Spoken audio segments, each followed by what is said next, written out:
and I'll pick up where I left off. They came back on and played a new song, Labyrinth. The lyrics penetrated some true darkness in my soul, and as it washed over me, this elegant, melancholy song of separation and connection, when I closed my eyes, Alistair was there, as clear as can be. Other visions.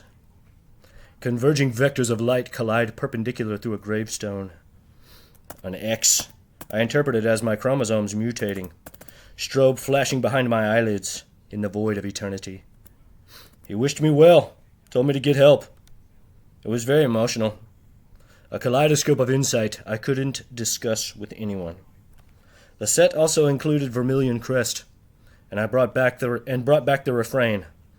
Gonna escape from this prison of lies, gonna escape from this prison of lies. And the ritual was complete. Pure telepathy. All the while, Anna, stone cold banger, right there to my left all night. The tension grates as friction against the atmosphere between us. What could I say? Despite wanting to lasso the moon, recite poetry, I did none of those things. When the encore was underway, I told her it was nice getting to know her, and if I should see her again, I'll consider myself fortunate. She smiled and rubbed my shoulder and looked me in the eye. My life can't be defined by those metrics. Perhaps it is true I have this horrible disease bringing me swiftly to my demise, and I never would willingly transmit something so permanent, so lethal. But beyond that, she has someone close to her. Her demeanor suggests maybe she's interested. She's all heart, like me. It doesn't interest me to cause strife, though it is not the last time I caused it, if I did at all. When I left, I assumed I would not see her again. Critically, I would say in terms of the jam, the second set of the first night transcended, though every set was its own shade of excellence. After the show, I went back to the campground. I walked around the festival grounds for a time. A cardboard box town hall was constructed over the first 3 days, with plans displayed on either side, with less boxes surrounding the structure in proportion to vertical rise. A building centering the grounds had DJs playing late-night sets, and offered elevated views of the sets.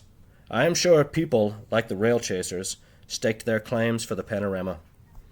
A hovering sphere with the moon projected onto it on the far end offered the obligatory moon-in-hand forced perspective photo that I saw dozens of people take throughout the weekend. Stage right had a full farmer's market, with food vendors and bars distributed all along the periphery. Leaving the festival grounds, I met an Australian. He now marks the widest cultural distinction. We had a good conversation. He's been a fan a long time. So many of us have come of age around Clam. He seems to have landed on his feet. Scanning my wristband to leave the festival grounds, the scene became wide, with a couple thousand people shuffling at their leisure to their next destinations. An old Jerry-loving motherfucker, if I guessed, was blowing his horn, saxophone, case open, busking. He, too, is all heart.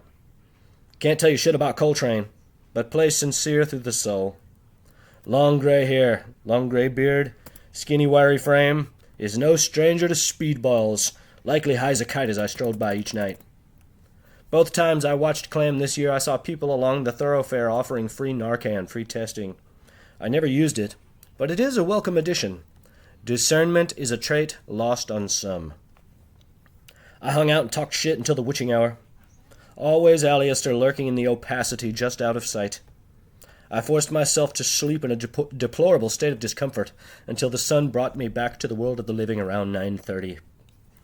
Waking and forcing myself to a cold shower, I brought my guitar out to a fully-fledged jam session replete with several guitars, one banjo, keys, djembe, and we all played a bunch of songs. Around 12:30, the DJ, in very friendly kind, informed us he is scheduled at 1 to play, so I called last song. A banjo player. Not a real player, like the sax player. I spent some time with over the weekend. The banjo player. Not a real player, like the sax player. I spent some time with over the weekend. He is an atmospheric scientist, focusing on exoplanetary systems. He analyzes the raw data, and the varying bandwidths of electric waves reflect the molecular and chemical composition. I told him I'm a writer. He saw me reading the Demon Song. We talked about literature. He was very encouraging. He teaches at Johns Hopkins. and lives in the Blue Ridge Mountains. He offered me a serene writer's retreat if ever I should find myself in his corner of the world. He was also very kind on my playing, which I greatly appreciate. He called me a virtuoso. The great shock or twist being him revealing that he is Larry David Bald, constantly hiding his glare under a hat.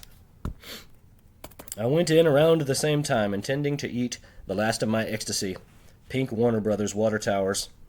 Irony. Though by now they had degenerated to piles of powder between then and Deer Creek. I ate LSD as well.